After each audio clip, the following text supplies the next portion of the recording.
कंहिंजी, कराची कंहिंजी, सिंध में धारा, सिंध में बगाली, देव पाइण सिंध चुकाइण।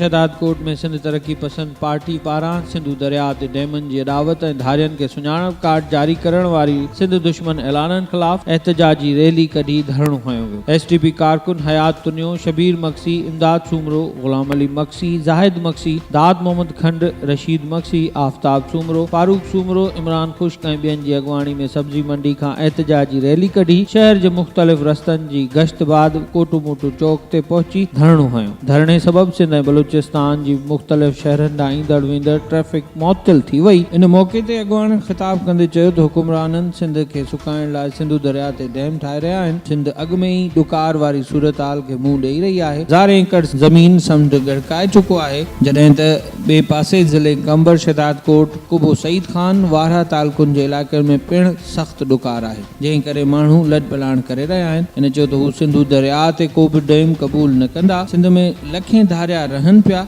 जेके सिंधियुनि जे रोज़गार ऐं वसीलनि माशियत ते हिननि चयो त सिंध में लखें धारिया रहनि पिया जेके सिंधियुनि जे रोज़गार वसीलनि ऐं माशियत ते ॿार हुअण सां गॾोगॾु बदअमनी ऐं दहशतगर्दी जो सबबु बणियल आहिनि। तहरीक इंसाफ़ जी हुकूमत सिंधी क़ौम खे अक़लियत में तब्दील करण लाइ धारियनि खे सुञाणप कार्ड जारी करे सिंधी क़ौम जी तारीख़ी सुञाणप ऐं क़ौमी तशख़ुस खे मेसारणु चाहे थी। हिननि चयो त हू सिंध ऐं सिंधी क़ौम ख़िलाफ़ का बि साज़िश ऐं सिंध दुश्मन मंसूबो क़बूल न कंदा। हिननि धारियनि खे सुञाणप कार्ड ॾियण ऐं सिंधु ते डैम अॾण वारो फ़ैसिलो वापसि वठी करोड़े सिंधियुनि में पखिड़ियल बेचैनी ख़त्म करण जी घुर कई आहे। Shahid Awan, Shahdad Kot, voice of Sindh TV, London.